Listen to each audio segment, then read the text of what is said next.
আমি সেদিন মিথ্যা করেছিলাম। ওকে বস্তির থেকে তুলে নিয়ে এসে আপনি শালিমা বিল্ডার্সের মতো হাজার হাজার কোটি টাকার মালিক বানিয়ে দিয়েছেন। খবরদার খবরদার, তোমরা আমারে ছুঁইবা না। কেন আমারে মিথ্যা স্বপ্ন দেখাইয়া ওই রাজপ্রাসাদে পাঠাইছো তোমরা? যে মেয়ের কখনো সন্তান হবে না, সে মেয়ে চাইলেও স্বামীর উপর সব ধরনের অধিকার দেখাতে পারে না। ও হচ্ছে আমার সব থেকে কাছের বন্ধু, ওর সাথে খারাপ ব্যবহার করলে হবে? কি করবি তুই? তুই আমাকে ভয় দেখাচ্ছিস?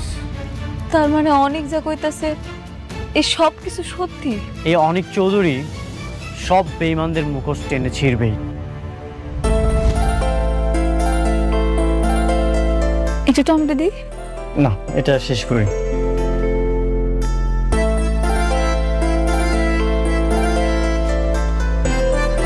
তুমিও নাও। না, আমি এখন খাবো না, পরে খান। আপনি খান, আমি একটু আপনার মন ভইরা দেখি। আপন মানুষটারে পাশে বসে খাওয়ানোর যে আনন্দ, যে তৃপ্তি, সেটা আমি আপনারা বুঝাইতে পারব না। আপনার মনে আছে আমাকে বিয়ের শুরুর দিকে আপনি অফিসে যাইতেন, আমি দুপুরবেলা আপনার জন্য রান্না করে নিয়ে যাইতাম। যখন ব্রেক দিত আপনার আমি বসে একসাথে খাইতাম, আমি আপনার দিকে তাকায় থাকতাম, আপনি মাঝে মাঝে নলা দিয়ে আমারে খাওয়াই দিতেন। আপনার মনে আছে? হ্যাঁ, মনে আছে। আমি কিছুই ভুলি না। হ্যাঁ, বুঝতে পারছি, আপনার সব কিছুই মনে আছে। এখন তো আপনারে খাওয়ানোর মানুষের অভাব নেই। আমি কিছুই ভুলিনি, আমার খারাপ ভালো সবকিছু মনে থাকে। আমগো জীবনটা এমন কেন হইল? সবকিছু কেমন বদলায় গেছে, তাই না? আমি কোনোদিন কল্পনাও করি নাই এরকম একটা কিছু হইব।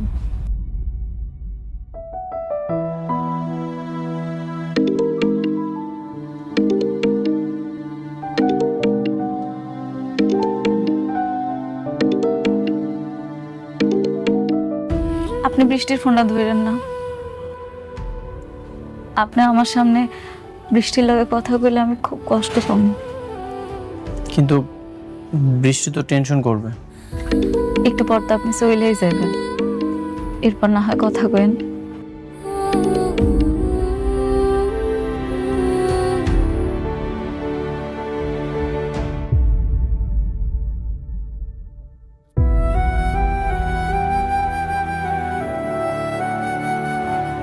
আমি জানি আপনি আমার উপরে রাগ, আপনি আর আমার আগের মতো পছন্দ করেন না।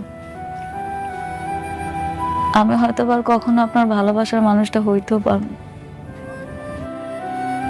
জানেন, আমি না সবসময় ভাবি আপনি আবার আমার কাছে ফিরে আইবেন, আমার গরিবের ঘরের রাজপুত্র আমার কাছে আইবে। সাবির ব্যাংক থেকে আমাকে কল করেছিল, যদি সালিমা বিল্ডার্স গ্রুপের সাথে যদি আমাদের ঝামেলাটা মিটে যায় তাহলে তো আমরা একটা ব্যাংকে কিছু বলেই দিতে পারবো, তাই না? জি স্যার, অনেক মিটিং শেষ করে আসুক, তারপর না হয় আমরা এটা নিয়ে বসবো। বাবা, আয় মা, আয়, বস বস বস, আয়। কিরে মা, কিছু বলবি? তোমার সাথে অনেকের কোনো কথা হয়েছে? ওকে তো ফোনে পাচ্ছি না। না, আমার সাথে কথা হয়নি। তোমার সাথে কথা হয়েছে সাবির? না, আমার সঙ্গে তো কথা হয়নি। কি বলো? এতবার কল দিচ্ছি, কল তো রিসিভই করছে না। শালিমা বিল্ডার্স গ্রুপে কি ওর কোনো বিপদ হলো না তো বাবা? হ্যাঁ, না এত টেনশন করিস না তো। এই ড্রাইভারকে একটা কল দাও তো। কিন্তু ড্রাইভার তো চলে এসেছে, তাকে নাকি জরুরি কাজের কথা বলে পাঠিয়ে দিয়েছে। জরুরি কাজ? তাহলে গাড়ি কেন নিল না? আমি বুঝতে পারছি না বাবা, তুমি একটু খোঁজ নাও না, আমার খুবই ভয় করছে। বাইরের আকাশের অবস্থাও ভালো না, যে কোনো সময় ঝড় বৃষ্টি চলে আসবে। আচ্ছা তুই টেনশন করিস না। এই সাবি, তুমি একটু দেখো না, ড্রাইভারকে জিজ্ঞেস করো যে অনেককে কোথায় নামিয়ে দিয়ে এসেছে। ঠিক আছে স্যার।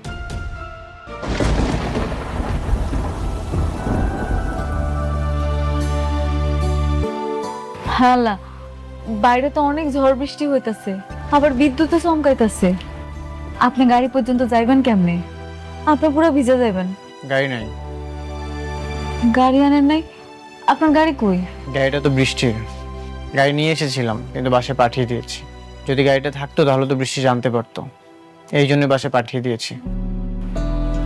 হ, ঠিকই তো, বৃষ্টি কষ্ট পাইবে। আপনি বৃষ্টির কথা কত ভাবেন না? যদি জানতাম যেমন ঝড় বৃষ্টি হবে তাহলে গাড়িটা রেখে দিতাম।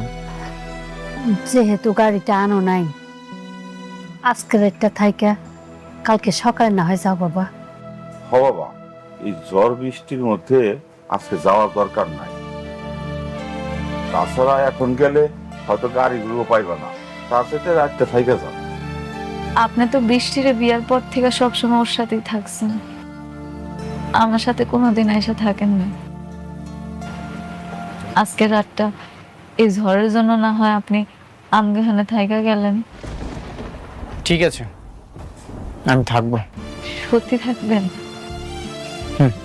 আচ্ছা, আমি একটু পাশের রুমে যেয়ে বৃষ্টির সাথে কথা বলে আসি। কেন? আপনি তো এখানেই থাকবেন, যা কথা কর আমার সামনে কর।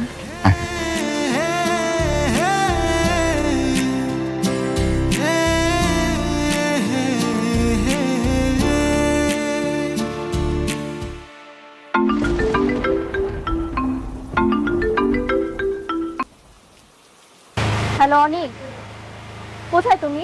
আমি একটু বাইরে আছি, একটা জায়গায় এসেছি। আজ রাতে বাসায় ফিরবো না। বাইরে মানে? সত্যি করে বলো তো কোথায় তুমি? তুমি কি মেঘলার কাছে গিয়েছো? সবকিছু কালকে এসে বলবো। না, তুমি এখন বলো। একদম মিথ্যে কথা বলবে না। তুমি মেঘলার কাছে গেছো তাই না? হ্যাঁ, আমি মেঘলা বাড়িতে এসেছি। অনেক ঝড় বৃষ্টি হচ্ছে তো আজ রাতে বাসায় ফিরতে পারবো না, এখানেই থাকবো।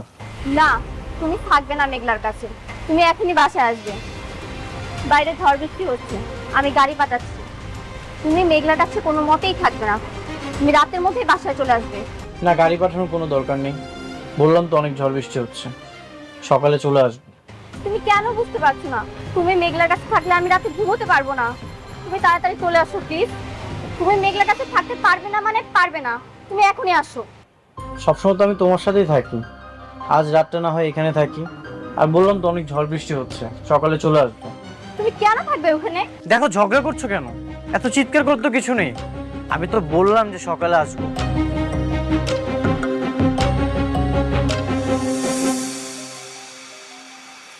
সামান্য একটা দিন সহ্য করতে পারলো না, আর আমি বছরের পর বছর সহ্য করে যাইতেছি।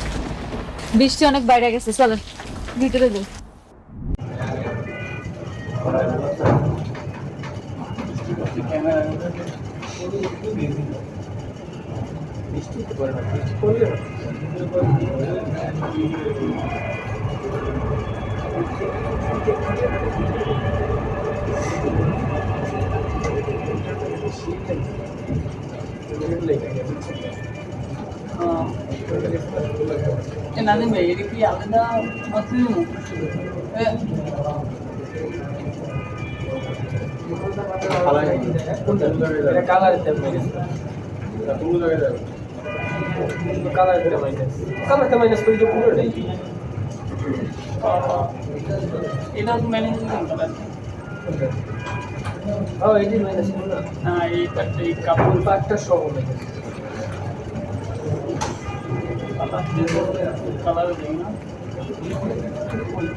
বাকি আছে